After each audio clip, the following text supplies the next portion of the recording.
Alright guys, so in this video is tuturuan ko naman kayo about breaker, okay? So, ganito yung pag-identify ng bullish breaker guys, okay?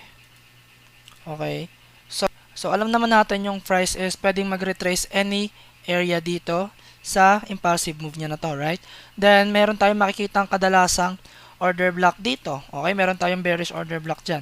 Okay, so kapag itong bearish order block na to guys is hindi ni-respect, okay, so whole move na to is order block yan, pero pag ni-refine natin sa lower time frame is ito yung order block natin. Okay, so kaya alam natin na so pwede mag-react yung price kahit anong part dito sa impulsive move niya to. So dapat if valid order block to, hindi niya to mababiolate. Walang movement na ganyan, okay?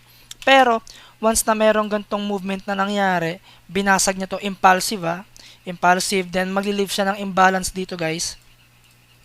Okay, makakakita tayo ng imbalance dyan sa area nyo na yan. So, ang tawag na natin dito is, di ba bearish order block siya? Ang magiging tawag na natin dito is breaker. Okay, magiging breaker na siya. Okay, so ang gagawin na ng price is, magre-retrace na siya dito. Okay, kung mayroon ka mang order block dito, for sure, di ba? Baka na-experience mo na hindi na nabalikan yung order block mo dito, bigla nang nag-react yung market. Okay? So, yung order mo is nandito pa, tapos bigla nag-create ng higher high yung market, tapos nagtaka ka, bakit hindi na-fill yung order ko? And kasi, baka hindi mo napansin yung breaker dito sa left niya. Okay? So, napakadali lang nito guys, yung breaker.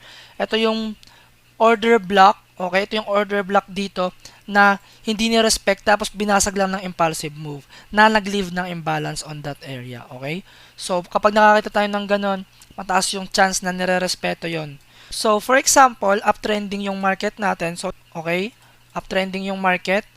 Then, nag-expect tayo dito ng bullish order block. Okay? Kasi meron namang break of structure, tapos nag-leave naman siya ng imbalance. 'Di ba? Meron siyang imbalance dito sa area niya na to. Tapos, ang ginawa ng price guys is binasag siya bigla ng impulsive move. Okay, binasag siya ng impulsive move. Okay, so yung impulsive move na yon from bullish order block, meron na tayong imbalance din dito. Okay, meron na tayong nakitang imbalance dyan. So this one is impulsive move. Okay, so dapat kung valid order block to, possible siya mag-retrace dito, retrace dito, retrace dito, retrace dito. Dapat hindi niya ito mababiolate. Pero, para masabi nating breaker, makakakita tayo ng impulsive move niya dito. Okay? Then, after nun, from bullish order block, magiging breaker na siya. Okay? So, ang tawag na natin dito ngayon is breaker. Okay? Ayan. Okay? So, ngayon, mataas yung chance na magre-retrace na dito yung market. Then, dito na siya i-respeto. Okay? So, valid pa rin ba yung order block mo dito? Yes, valid pa rin. Okay? This one is point of interest lang.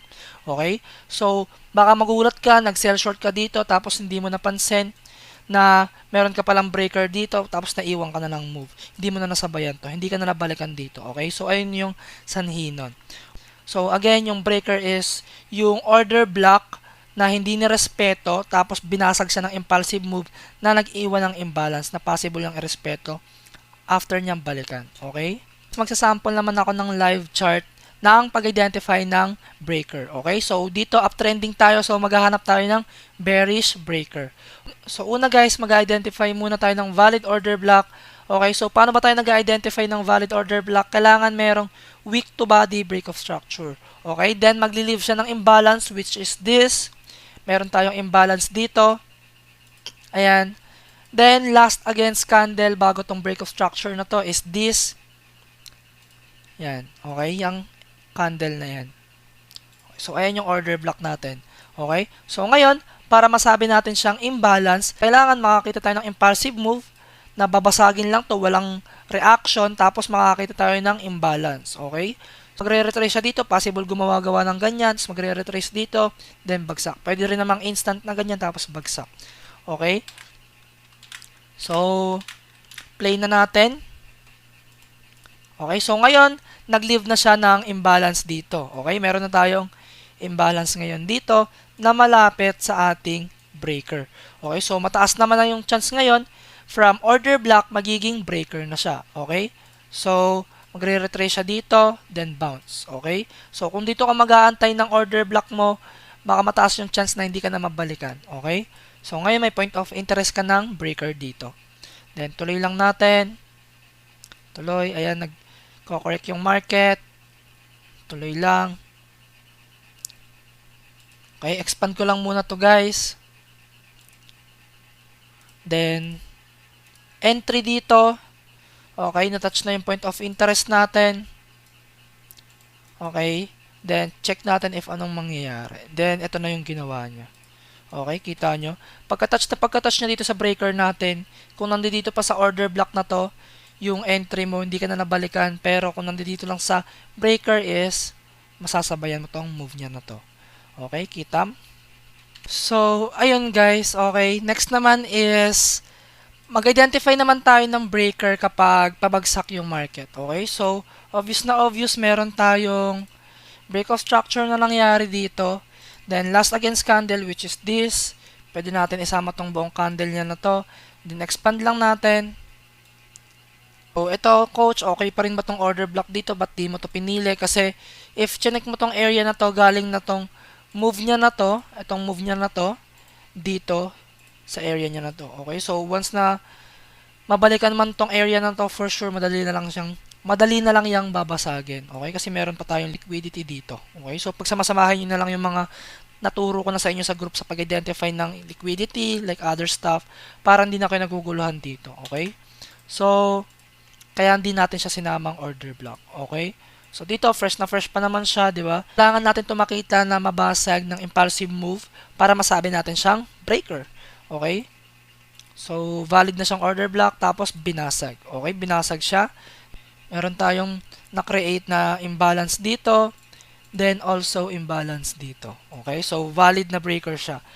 Na-violate niya na yung weak to body natin na tinitingnan for change of character, break of structure. Then, ito yung order block natin na hindi nirespeto. Then, kita nyo yung after neto, guys.